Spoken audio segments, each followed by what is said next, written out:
requirement that poetry has its well-deserved bread comes from somewhere else. And the same thing is happening with writing. Writing has been given to the multimedial orgy as food. It will not have a kind of acknowledgement of merit referred to a person. It will be shared. It will be totally blurred through a multiplicity of faces and thoughts, an immediate confusion, which will be nothing but this extraordinary chaos which is multimediality. However, the word is naked. The word has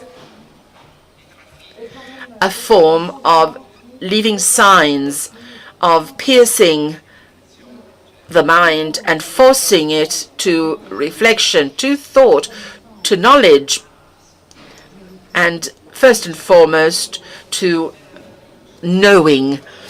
There is a beautiful use of the word when it comes together with what is sacred. Everything that is written must be listened to. Everything must be absorbed, and everything which is absorbed becomes blood and flesh. It is beautiful. Try to imagine what it means, not so much to read the Holy Quran, the holy book of the Muslims, but listen to it. Try listening to it. It is said that even in the case of the most frightful assumption that all the copies of this book were destroyed, there is certainly somebody who knows it off by heart, somebody capable of re-entrusting it to the written word. And the same thing happens to the liturgical structure of the word. When it becomes living matter, which is not something of the learned people, but it is blood and flesh of generations, of intelligences, of individuals and memories, and knowledge expects slowness. It expects to be paired off with greatness, because this is a colloquium with eternity. The word in its nakedness has offered us something which is similar to the definition of man itself. Man is a word that does not need to be accompanied by adjectives. It is only a stupid exercise to put an adjective near the word man. And the same goes for the word book. Book does not require any adjectives. In the course of time, in the course of centuries, the word book has in itself the content of worlds, existences, experiences. I will close my introduction by saying that what we are speaking about here is a kind of dying at the margin of all world. It's as if we were to imagine a wreck, which is the collective memory of this world of ours, where there is an elegant ghost that is still living, most elegantly, and this is the ghost of the book. And all the houses around it, the house of genius, of art, of creativity, are in total awe before this fetish, which, despite anything else, is executed every day. It is annihilated because while we are sitting here discussing around the future of writing, we know perfectly well that outside, in the concrete daily world, this fetish becomes the object which is to be punished and cancelled with the worst of executions, which is forgetfulness. It is a solitude which inspires a kind of grim hatred. But this sentinel, the word, which in its nakedness makes us question ourselves on what the future should be, I would like to make a provocation. we should only turn one horizon towards this sentinel, which is origin. Our only origin, when we speak of the word, is origin. It's the only horizon that allows us to achieve universality.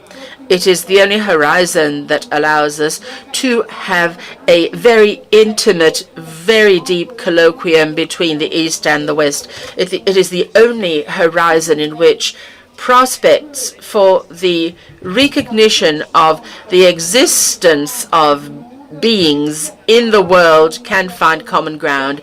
It is in the nakedness of the word, having encoded alphabets, graphic signs, is only a recognition of what in a book is not simply a trivial exercise of futurology, but it is, once again, the acknowledgement of origin, where the peoples are able to capture and bite on their future. And you know this very well, because I'm sure that you're very careful about what is happening in the future. Well, this event happens only when each one of us is able to speak in virtue of an origin, of a root, of being enrooted, because these deep roots will take us to the real sense of things. And this has nothing to do with learned people, but rather travelers, traders, people who have the task of reading daily life, and most certainly are able to turn every object into something which is modern and antique at the same time.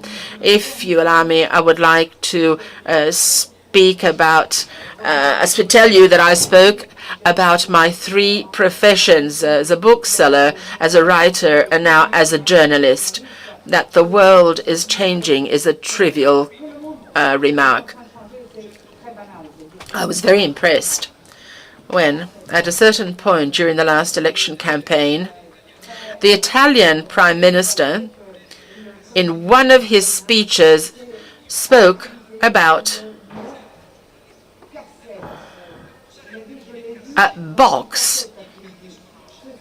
Using the word box, I'm sorry, he's speaking about a cassette, a tape, a cassette.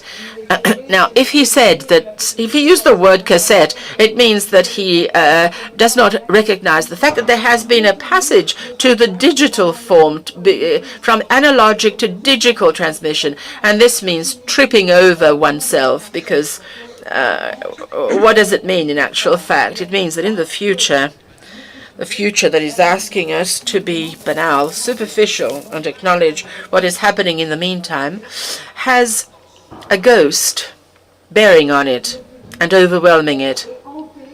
And that is the ghost of succumbing to objects of modernity, objects and things that may have been good to endorse the ideas of a particular season, of a particular phase of our lives, but which are not really useful. Mankind has acknowledged the revolution of Gutenberg and the invention of the print. And now it is acknowledging another revolution, the digital one.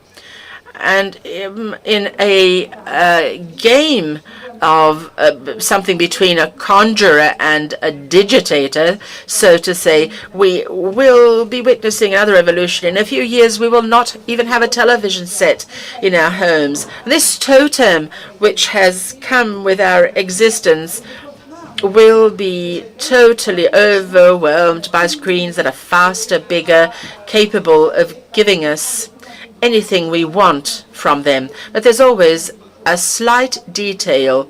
We will always have to do that in our homes, never out in the open air. And this means that man lives poetically there, and our home will never be outside, before the horizon, before our origin. Mi vado adesso a sedere. I'll take my seat now.